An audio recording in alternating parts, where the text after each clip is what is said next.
Inside Rikers Island. Gang secrets and violent reality exposed. The Cage Within the City. This story is a dramatized adaptation inspired by real events. Some names, places, and details have been changed for privacy. The ferry to Rikers Island glides over the gray waters of the East River, a short ride that feels like crossing into another world. To most New Yorkers, Rikers is a name whispered, not spoken, a symbol of chaos, violence, and broken justice. But for thousands of men and women who've lived inside its razor-wire fences, it's more than a jail. It's a battlefield of survival. According to multiple New York City Department of Correction reports, Rikers Island holds up to 6,000 detainees on any given day, many still awaiting trial, not yet convicted of any crime. But the line between guilt and punishment blurs quickly once you step through the gate. Inmates call it the island of no return. The air inside the corridors is thick, part disinfectant, part sweat, and part fear. The clang of metal doors echoes like a rhythm of control, every sound a reminder that freedom is measured in footsteps and orders. The guards walk with an authority hardened by years of chaos, while inmates move cautiously, aware that one wrong look can cost them more than time. According to 2014 federal court filings, Rikers Island has long been accused of a culture of violence tolerated and perpetuated by staff.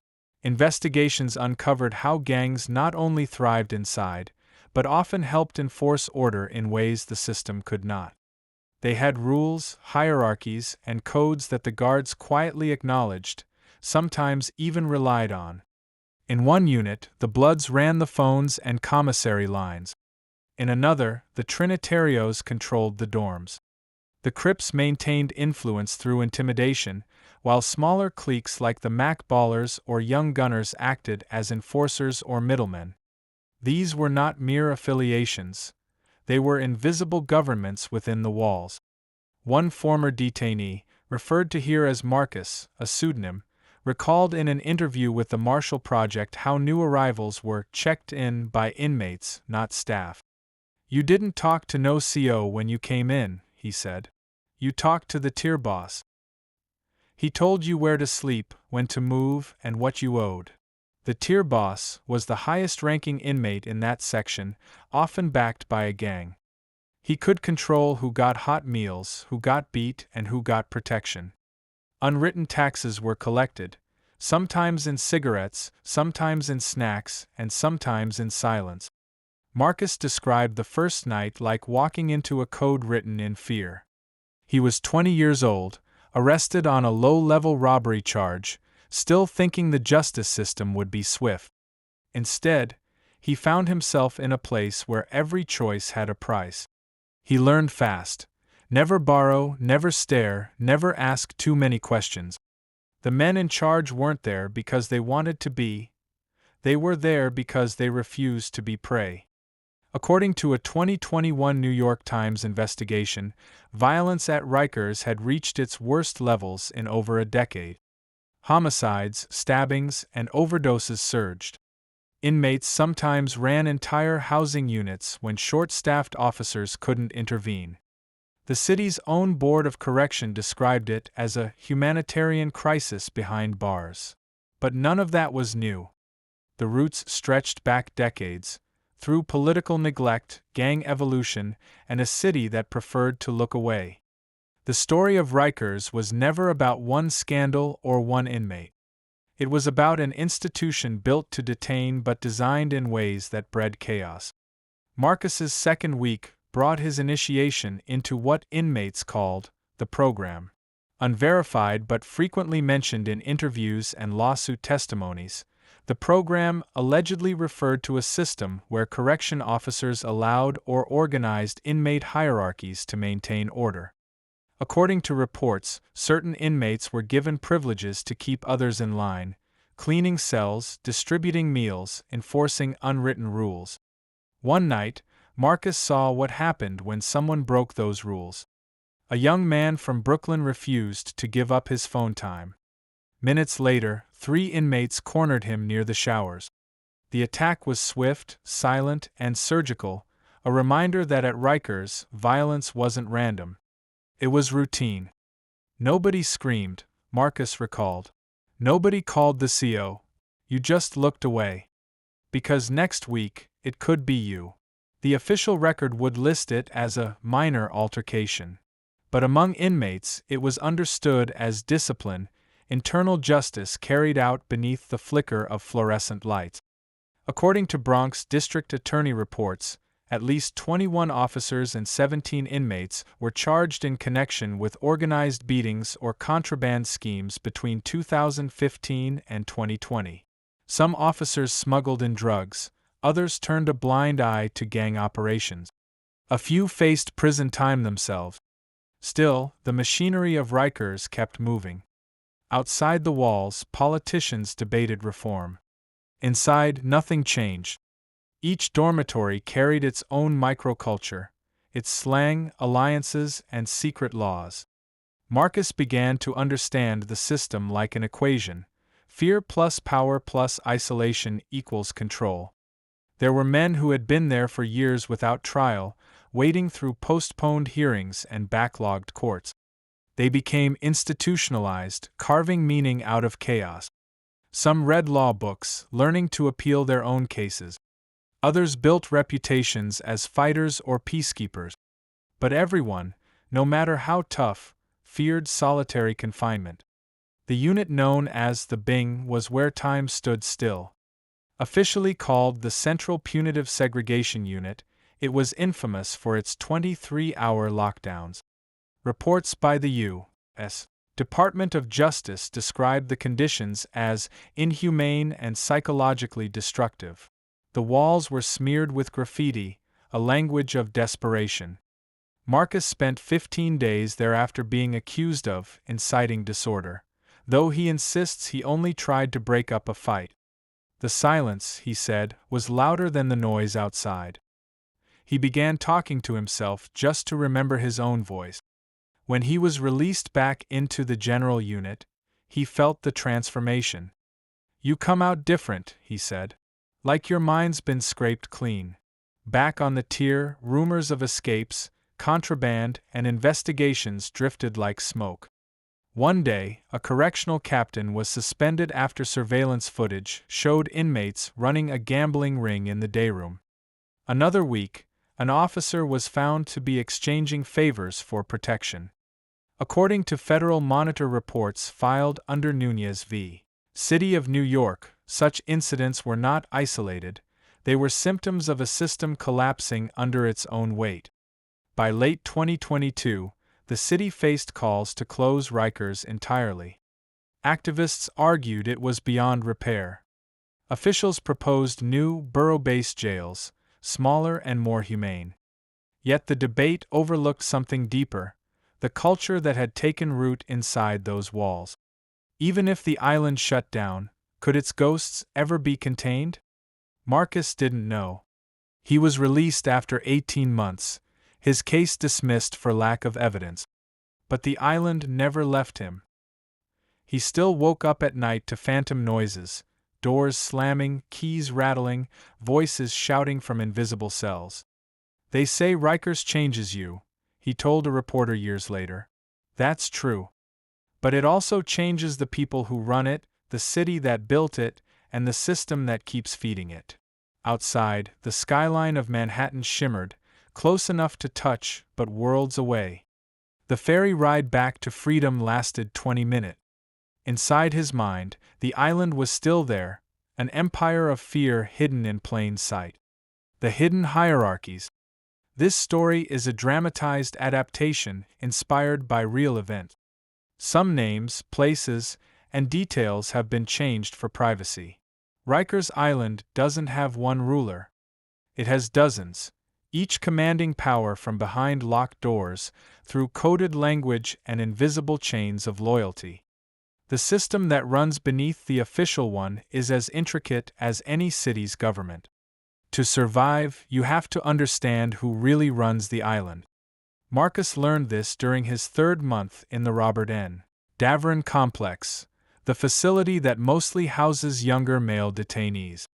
The dorms looked identical: peeling paint, yellowed fluorescent lights, and bunks arranged like military lines. But each one had its own governor. That's what the inmates called the top shot, the person who could decide peace or war with a single nod. According to 2017 internal DOC disciplinary records and later confirmed in court depositions from the Nunez oversight case, many dorms functioned under what officials later labeled inmate leadership structures. These weren't spontaneous. They evolved because the guards couldn't control everything. The gangs filled the vacuum. In Marcus's dorm, the governor was a Trinitario named El Fuego. He wasn't the biggest or the loudest, but his word carried weight. Rumor had it that he'd been through Rikers 6 times and once spent a year in the Bing without ever breaking. He kept a small notebook in his mattress: names, debts, and favors owed. That notebook, Marcus realized, was more powerful than any weapon. Every gang had its own command chain. The Bloods, divided into subsets like the Mac Ballers or Sex Money Murder, used hand signals and coded numbers to mark their turf. The Crips operated with military precision, rotating leadership to avoid targeting. The Trinitarios were organized like a paramilitary: captains, lieutenants, soldiers. Even smaller groups, like the Latin Kings, held influence through family networks and outside connections. They don't just fight, Marcus said later. They organize. They control the flow of time, the phones, the food, even the guards. According to testimonies in Federal Monitor's reports, 2016 to 2022, the economy of Rikers depended on contraband. Cigarettes, pills, phones, synthetic marijuana, everything had a price. But it wasn't only inmates who smuggled them in. In numerous confirmed cases, correctional officers played roles as suppliers, taking bribes or cutting deals to avoid conflict in their unit. One 2019 incident documented in Bronx Supreme Court filings revealed a smuggling ring that involved 2 officers, 1 civilian contractor, and at least 5 inmates. The operation was uncovered only after a rival faction leaked information to another captain, not out of loyalty, but out of business competition.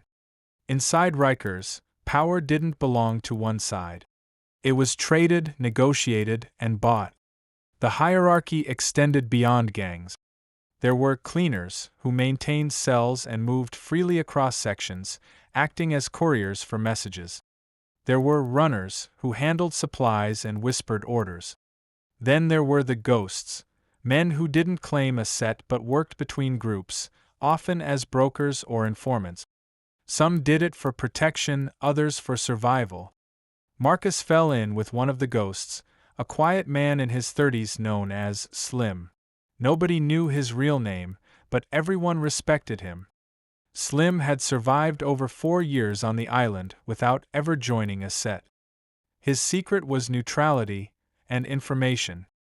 Everybody here owes somebody something, Slim once told him. You just have to know who owes who. He showed Marcus how to read the dorm, who stood near the phones, who got extra trays, who disappeared after lockdowns. Power wasn't about violence, it was about movement. The more places you could go without being questioned, the higher your rank. One afternoon, Slim and Marcus watched as an argument erupted between 2 young inmates over stolen commissary. Within minutes, the dorm erupted. Beds overturned, trays flew, fists cracked. But before officers could react, El Fuego walked into the center, raised his hand, and everything stopped. Nobody moves, he said quietly. It was like watching a general end a war with a whisper. Later, Slim explained that violence was bad for business. Every fight meant lockdowns, searches, and confiscations. The real leaders knew that order, even under chaos, was profit. According to a 2020 NYC Board of Correction report, gang leaders in Rikers used a form of strategic violence. They didn't aim to destroy rivals, they aimed to maintain leverage. Conflicts were often choreographed to send messages rather than kill. It was the same logic used by cartels, just compressed inside a concrete cage. Still, not every conflict could be controlled. One night, word spread that a member of the Macballers had been stabbed in another dorm. Within hours, messages traveled through phones and whispered through bars. Retaliation was expected. The dorms buzzed like a live wire. Marcus saw Slim grow tense for the first time. "Stay near the back wall," he advised. "You'll see how fast this place changes."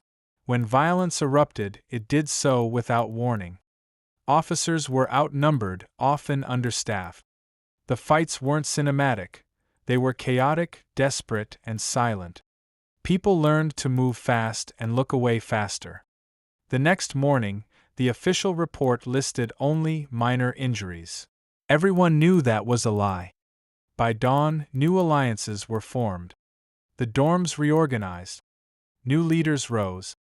The hierarchy inside Rikers shifted constantly, but one rule never changed: information was currency.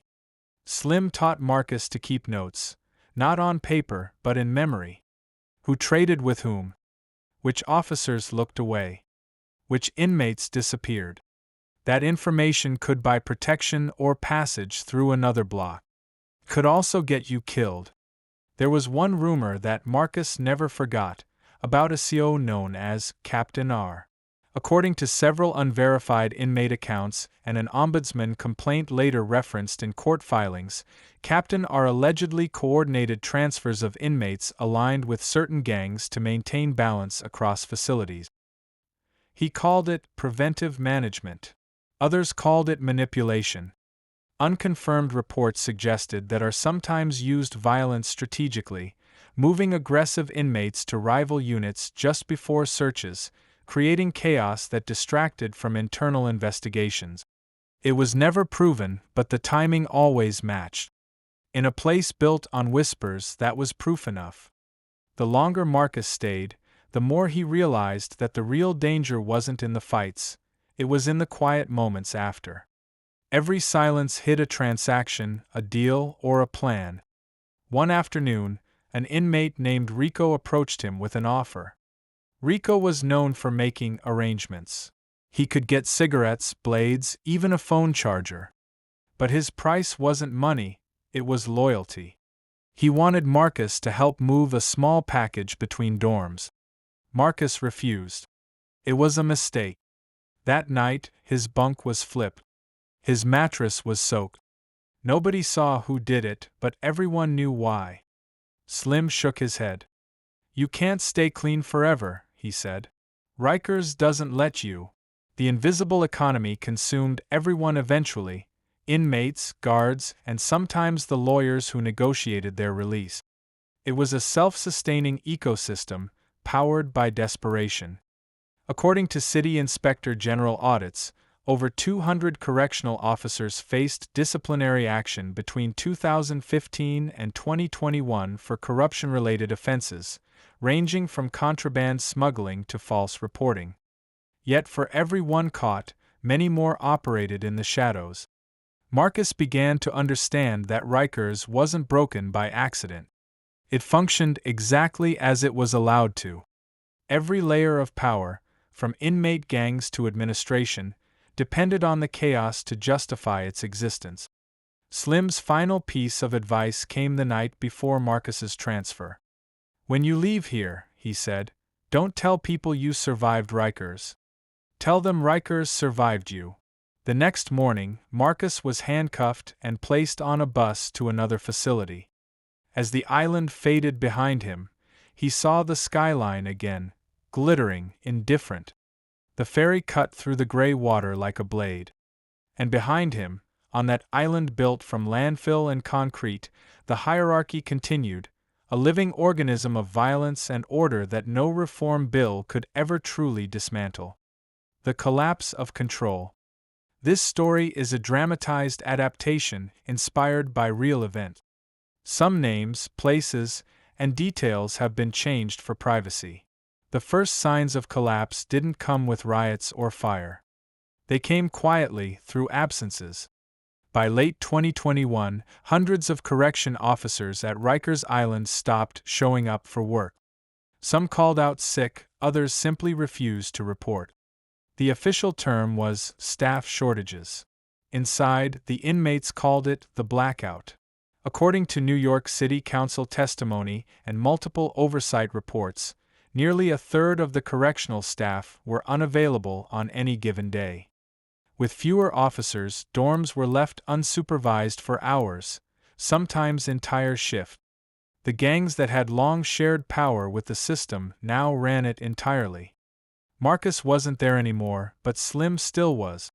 In a later phone interview with the Marshall Project, he described those weeks as a slow-motion collapse.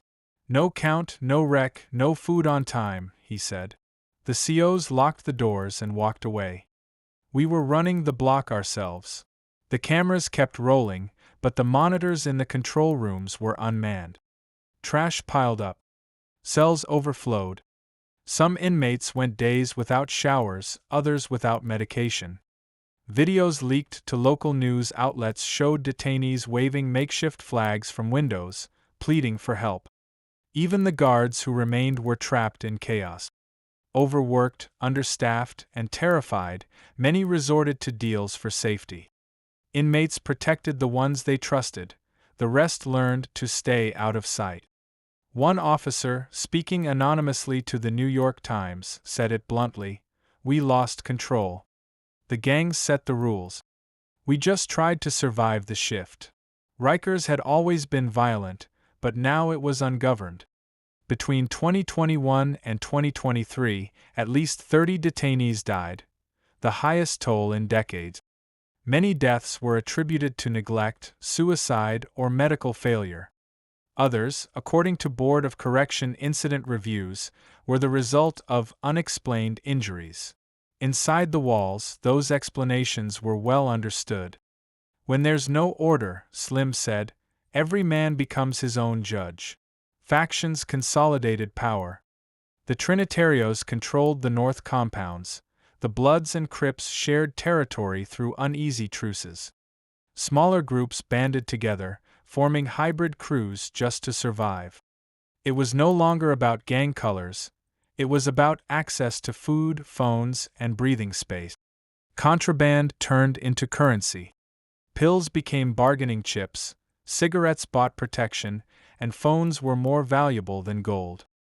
One inmate reportedly offered his commissary for a single video call to his daughter. According to court testimonies collected by the Legal Aid Society, that phone never reached him. Someone else paid a higher price, the records noted. The system outside tried to respond. City Hall announced emergency plans, and the mayor promised reforms. Task forces were formed. Reports were drafted. But for those inside, words meant nothing. Inmates described entire units abandoned for days. Rats and roaches overran common areas. Officers who tried to intervene were assaulted, by both inmates and their own colleagues. The line between enforcer and victim vanished. A leaked Department of Correction memo, published by the city in 2022, revealed how high-ranking officials had known for months that basic safety standards had collapsed. Yet the directives remained vague: maintain stability. That word, stability, became a cruel joke on the island. Slim's world narrowed to survival. With no consistent structure left, every inmate had to decide who they could trust. Violence wasn't spontaneous anymore, it was strategic. Crews mapped out shifts, corridors, and blind spots. They knew when the ferry arrived, when cameras failed, when to strike. He told one journalist later, "If you wanted someone gone, you didn't need a knife. You just waited. The system would finish them for you." Medical neglect became a silent killer. According to federal monitoring reports and autopsy data released by city officials, detainees died from asthma attacks, untreated infections, even dehydration. One man was found dead in his cell after being left unattended for 15 hours. His death was listed as unwitnessed. For Slim, the collapse wasn't shocking. It was inevitable. Rikers was never meant to be fixed, he said. It was meant to be forgotten. Meanwhile, on the outside, pressure mounted to close the facility. The movement called #CloseRikers gained momentum after years of advocacy. Journalists, lawyers, and families of the deceased filled courtrooms, demanding accountability. In 2023, the city reaffirmed plans to shut down Rikers by 2027, replacing it with smaller, borough-based jails designed for rehabilitation and dignity. But critics argued the deadline was slipping. Reports by the Federal Monitor in the Nunez case warned that conditions were deteriorating, not improving. Inside, no one believed the promises. They had heard it all before. Slim finally left Rikers in early 2023 after serving out his sentence. He walked out with a limp, the result of an injury sustained during a lockdown. When reporters asked what he'd do next, he smiled faintly. "I'm gonna sleep with the lights off for the first time in years," he said. But even freedom carried shadows. Many released detainees carried trauma that followed them for life: insomnia, paranoia, distrust. Studies by Columbia University's Justice Lab found that over 60% of former Rikers inmates reported symptoms of PTSD. Marcus, now free for years, watched the news of the deaths with quiet fury. "That place doesn't just destroy people," he said. "It manufactures pain." In late 2023, a fire broke out in one of the older buildings near the George R. Vierno Center. Officials called it accidental. Unconfirmed inmate reports suggested otherwise, a deliberate act meant to force the administration's hand. The flames were contained quickly, but the message was clear: the island was devouring itself. That winter, federal judges held emergency hearings to consider a takeover by the U.S. Department of Justice.